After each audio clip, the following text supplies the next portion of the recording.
Hey, welcome to Shop Talks. It's a presentation of the Ink Kitchen, which is an online source of information that I'm from that, and all kinds of media. Check out our reels on Instagram, etc.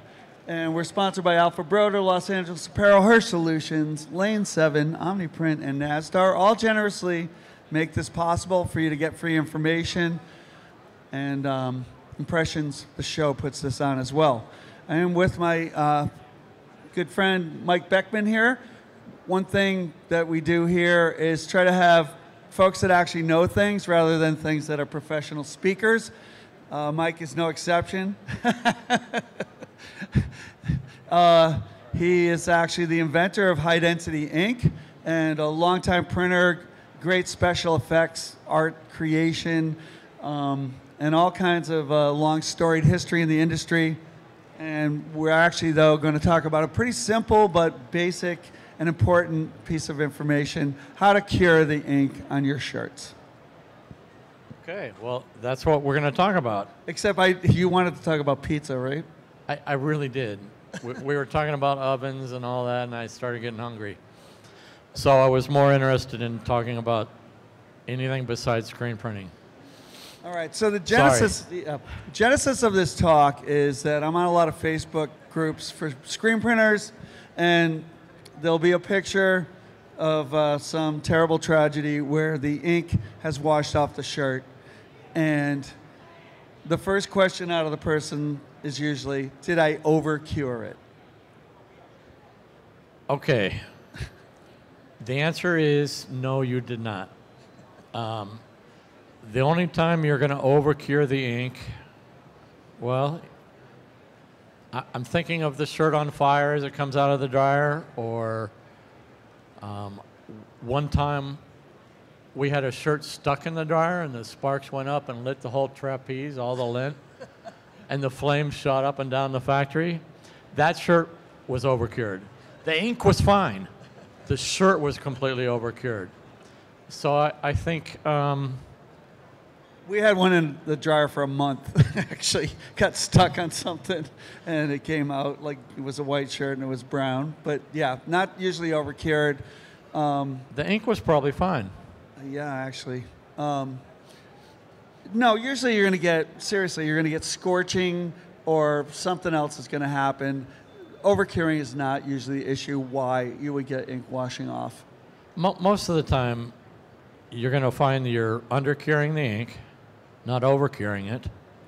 Because again, I think we've determined that's not really possible. Nothing to worry about. What most people will do is they'll run the dryer too hot and too fast. So, you know, the outside of the ink feels fine. They go and wash it, the water gets in the inside, the ink will come off the shirt. Not because it's over-cured, but because it's under-cured. That's the usual scenario. That's the only issue I've ever seen as far as curing, not curing. Sometimes a shirt may have a lot of moisture in it. I printed a whole lot of Tommy Hilfiger shirts back in the day. They were gray heather, and I couldn't get this thing to cure for anything. Every time I washed, the red and white portions of the flag would bleed together. And I've got this oven going so slow, I'm running it down twice, and the ink still isn't behaving properly, and it turns out the shirt was about 26% by weight water. So when my oven loaded up with shirts, all the water was cooling the oven down, and I was under-curing the ink. We had that happen a lot with canvas. It'll feel dry to the touch, but it can retain a lot of moisture. It's so thick. And we found we had to run it down the dryer before we printed it. We had to run it down the dryer twice before we printed it, run it down the dryer twice to get it to work. And it wasn't just us. Everybody printing these shirts for Hilfiger around the whole country were running into the same problem. Was it the way they dyed it or something? Why did it have so much water? It was a finish that was just making it hold on to a massive amount of water. Again, as far as ink curing goes, again, a case of under-cure, not over-cure. All right. let's talk about some tools to help you figure out if you're cured. All right, my number one, the washing machine. That's my number one too. So, I have an article on the In Kitchen about it. Here's your testing device, and it's this old washing machine that we have at work. I highly recommend that you either get a washing machine at work if you can afford it and hook it up. Otherwise, bring shirts home regularly. We'll have a test shirt that we print. People bring it home and wash it. There's no better test.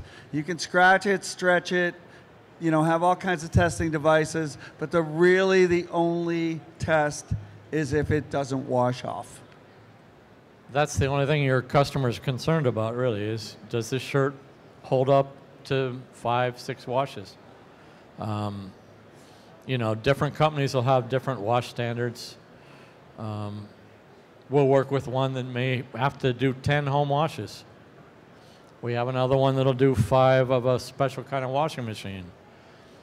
The fact is, if you want to make your customer happy, it needs to hold up in the wash. So a washing machine is the basic tool. Now, after a lot of practice, I can usually just see how the shirt stretches. It's not foolproof. It's definitely not foolproof, but it gives me an idea. I better go check this in the washing machine. Do you wait till it cools down, or? I wait for it to cool down, of course. An ink that's still hot, I don't even look at it until it cools down. I've been printing water base for the past 15 years or so exclusively, so I haven't dealt with plastisol quite a bit. Water base is a little more difficult. But again, the same thing Rick was saying hold true. Does it hold up in the wash? Does it make your customer happy? And if it doesn't, it's not because it's overcured. All right, I maybe should have called this the myths of Facebook. The other thing I see is people saying, what do I set my dryer at? And this one always makes my blood boil. We can set standards for what the dryer should be at, time and temperature. But I think what you need to do is you need to, again, set it so that you're getting a good wash. Anybody here ever made microwave popcorn? Okay. Wow, a lot of people like microwave popcorn. I enjoy it. On the bag, there's a little thing that says, your oven temperature may vary, so you wait 3 seconds in between pops or whatever. There's some variation in there. I had this story about the shirts that held on to so much moisture. So we'll set some standards. Everybody will set standards for what it should be. Your ink manufacturers, your machine manufacturers will set standards of what they recommend the temperature should be. And those are really good to go by. But again, you want to wash the shirt. Make sure what you're setting it at actually works for that shirt and that print. So basically, you're going to have to also realize that you might be, curing ink on a different kind of shirt. A thin shirt's going to cure faster. A black shirt, it's going to cure faster. A shiny ink is going to reflect ink on certain dryers, right? And that's not going to cure as fast. And you're going to be in different conditions. The person that has the same dryer in Arizona and it's 105 degrees when they walk in Monday morning with no humidity is not going to set their dryer the same way as the person that walks in Maine in April where it's 45 degrees when they get in the shop and it rained all weekend. You really have to test and keep track of your test to figure out your dryer temperature. There are a couple principles to go on though. Like if you're making a cake, 500 degrees, 5 minutes, right? No. All right. So how does that relate? We were talking about this earlier. How does that relate to the ideal way, not a recipe, but what principles go behind how you run your dryer?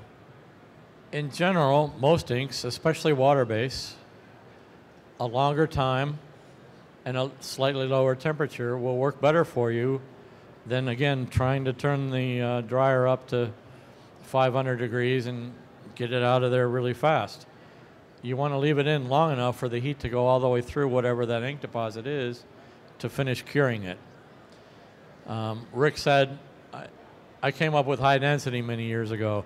That's a very thick deposit of ink. So that took a little longer to cure properly than a nice thin water base that I would be printing today. So basically, honestly, I've told some people, turn your dryer up until it scorches the shirt and then turn it back. I mean, if you don't have the testing devices or what have you, or you don't have time to do a lot of testing, you got to make sure it cures all the way through also. So that if the outside is cured, it'll be dry to the touch, might even stretch okay, but it's not going to stick to the shirt, right? You want to make sure whatever ink deposit you have on there is cured all the way through. And again, that's going to depend on your shirt. It's going to depend on how thick the ink deposit actually is. Flashing, all of those right? things. Flashing Yep. affects it, Yep. right? Because it's already at a higher temperature. If you're flashing the shirt, you've already drawn off some of the moisture under the print. So all of that impacts it. You know, I've used the little temperature guns. I've used those. I've used the donuts that you put on the shirt and run the long wire down the dryer. In general, once I know in my head a particular dryer temperature and time works for a particular type of print on a particular shirt, I just kind of... That gives you like a baseline yeah. at least, right? So if you know a normal shirt with a normal ink deposit cures at this, all right, it's thinner ink. You could go faster, thicker, you're going to have to lengthen the time. So it is a baseline at least, right? And maybe not faster, but maybe I don't need all the same heat. Right. I'd like to make sure the shirts are in there long enough no matter what. So I prefer to use the temperature more than speeding up the dryer. So here's talking about devices that can help you. So someone has said, well, what do you get? You really ideally would have all of them. So he mentioned one is that usually Atkins, I don't know if anyone else makes them, it's a donut probe, and that sits on the shirt. It will tell you what's going on as it goes through. It has a long cord. Also, it'll tell you if you have hot spots in your dryer. Some older dryers especially, you might get one side warmer than another by running it down, different paths down the dryer, you'll see what's going on. Then there's, he mentioned the gun, that's also technically called a pyrometer. How do you use that? A pyrometer? Yeah, I think it is. Okay, yeah. I learned something. I know, there you go. I knew you would learn something. I called it a little temperature gun. And basically, when I use the temperature gun, I would just check the dryers every day 3 times. I'd check it in the morning, I'd check it about lunch, I'd check it at the end of the day until I got to know that dryer and what kind of reading I could get. Then I do my wash test, make sure it's curing at that reading, and I know it for the next day. And then the strips also are helpful sometimes, right? They have you can buy little temperature strips, and they'll turn black at certain temperatures. You can put them right on the shirt next to the ink. That's a good one to tell you what's going on as well, because it'll kind of tell you what temperature it gets up to. But really, none of them, and certainly not the gauge on your dryer that tells you what temperature, is going to tell you what's going on through the entire ink film. You really, by experience, have to figure out what will pass a wash test, basically. As printers, it's our responsibility to set the dryers to a temperature and a time that cures our product for our customers. It's no one's responsibility, either the gun or the probe or the paper or the dryer itself. It's not up to them to set it. It's up to you guys to set the temperature that works. And not so to you scare need to learn it. Not to scare you too much, but Mike and I were comparing notes. Probably at least 30% of the shops I've been in are not properly curing all their shirts. And that's why you see a lot of people walking around with shirts that may not have been printed with a distress filter but look like they have. And it's also why a distress filter is so popular, because you can't tell if it was in the art or it was in the washing. This is true. That whole distress look came about because of undercured shirts. Everybody liked it. I liked it. There's something good that came out of it, right? Right. How about we some questions here? Any questions about curing ink?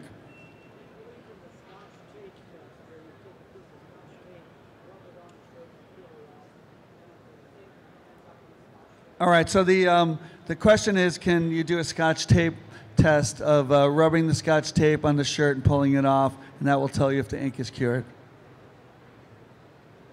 I would say no. I was trying to time it with him. No, that's a terrible way. Sorry. Again, why not just take the shirt home and wash it? It will no, seriously, that would only tell you that the very outside part was cured, and it doesn't mean that it cured all the way through. So it might be very misleading. So it would only tell you that it grossly was not cured. It would not tell you that it really was cured all the way. Oh, actually, one other thing. Also, I mean, something like that, you can rub a shirt like with another shirt, and if that comes off, that's called crocking, and that's a whole other thing. It doesn't mean it's not cured. It means there's a high pigment load in the ink, and that's a whole other, we could do a whole other talk about that.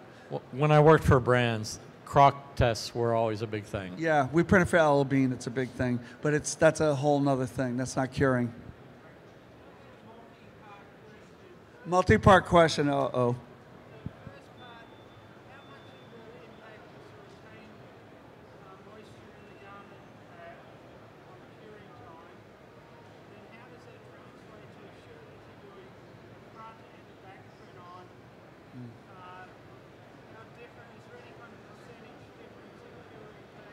All right.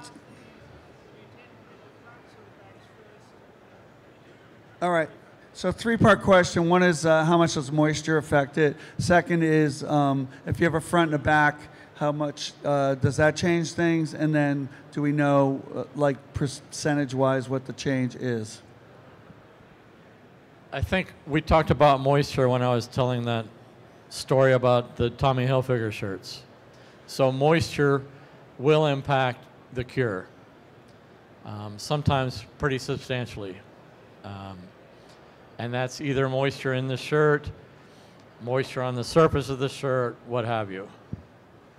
Yeah, I mean, dealing with the moisture, there's a few things. One is if you know that the shirt has been like in a damp warehouse, or you suspect like it's been raining for a week and it came in a truck from the mill, and you know that it might be really moisture laden, it does help to lay them out in a dry space. That actually helps. Another effect you didn't mention is if the print is flash, that's going to also affect things. I don't think there's like a hard rule about that. You know, you really have to test it, is really the only way. And experience will also tell you all these conditions. But you can be blindsided. Maybe the shirt came 6 days in the rain and went to your warehouse and came right to you, and it wasn't raining where you are. I don't know. Things, or his Hilfiger thing. Front and back definitely affects. If it's already been cured on the front, then the back is going to cure faster, yes. How much faster, I couldn't tell you, actually. I wouldn't know how much faster. Again, it's going to depend on the shirt, depend on the prints, depend on the dryer. But yeah, it'll cure a little easier when you're doing the second side because some of that moisture's gone.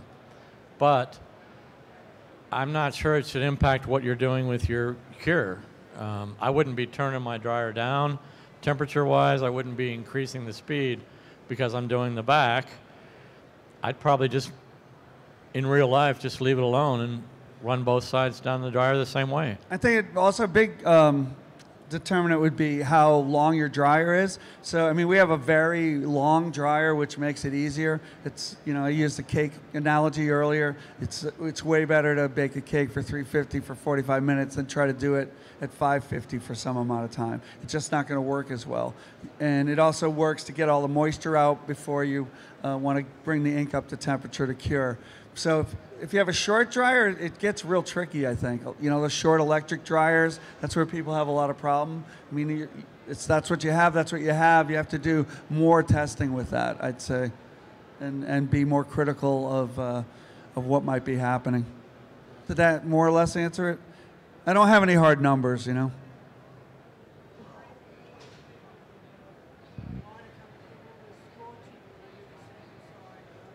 Yeah. Yeah, if it's scorching on the second side, turn it down. Or speed it up. Yeah, I don't know. I don't know a hard and fast rule. That would really depend on the shirt. I mean, if you had a thin polyester shirt, yeah, you might really have problems. Also what? Fronts or backs first? Yes.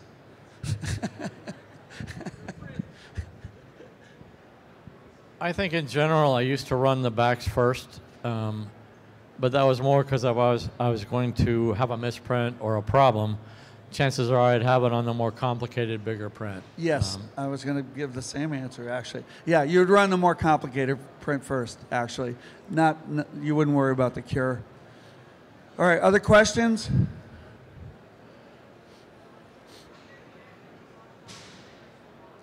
If it's undercured, would it wash off the first wash? That is a really good question.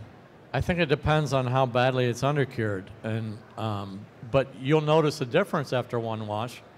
Yeah, I think also you're really only talking printing for brands where you would have to have a standard of that anyway. You know, I mean, you do want it to stay on for multiple washes, but like he said, you're almost always going to see something with the first wash. We don't wash anything multiple times unless it's somebody that we wish we weren't printing for. I always washed everything 3 times, just so I knew. So even if the company I'm working for has a standard of 10 washes or 5, I would wash everything 3, even if they didn't have that standard, because I know at that point, you know, maybe the first wash, it looks fine, but I want to be really extra careful. So I would usually run 3 washes, but most people don't have time for all that, so they're going to run 1 wash, and if it looks fine, stretches fine. The question is, what about stretch? All right, question is, what are you looking for when you stretch the shirt? You'd be looking to see if the ink is cracking at all. You know, you can get fancy with some brands. They're going to do a wet crock test and see if some of the color is rubbing off. There's all kinds of different ways to test that, but usually you're just checking to make sure it's not cracking apart. Again, I've been working almost entirely with water-based inks, and that's a little more prevalent with a water-based ink where it'll crack. I mean, you get pretty deep in this because ink could be cured, but because if the fabric is really stretchy, then you really have to add something to the ink, like a spandesol or some kind of like extra thing to make it more stretchy. That wouldn't be a cure issue. That's just the limit of how stretchy it is. I don't know the technical term. Other questions?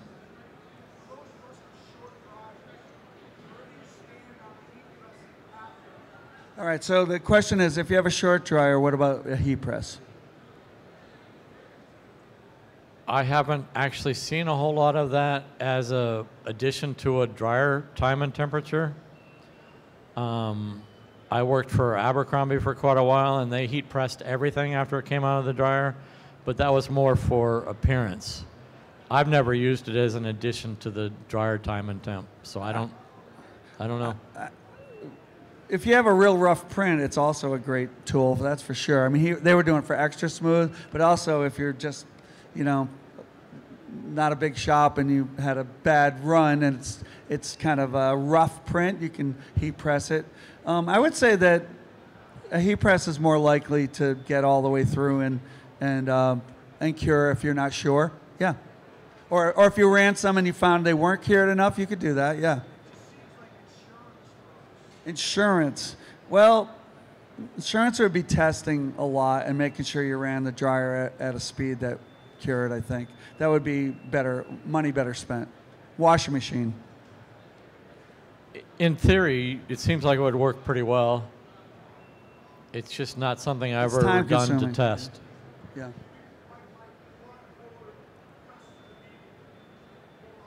Just pulls it off the dryer and hits it with the heat press. Yeah. Yeah, I don't know. I'd have to do a time study to see if it's worth it, you know, compared to slowing the dryer down. You know, maybe instead of a loader and unloader on your press, you just have one and you run your dryer slower and you save money that way. There's a lot of ways to make or lose money in this world. A space thing. Can't get a big long dryer. Yeah, they do have dryers now. We have one for our DTG that goes down and comes back. It's called a Cavazuti, and so it's longer in the tunnel with a shorter tunnel. I don't know. You guys make one of that, like that or no? A dryer that goes and comes back with a return.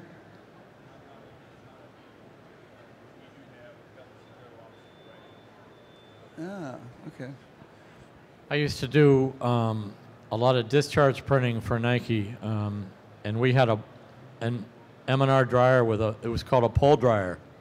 You lay the shirts over a pole, and it would go up and down as it went through the cure oven, and it held 72 shirts.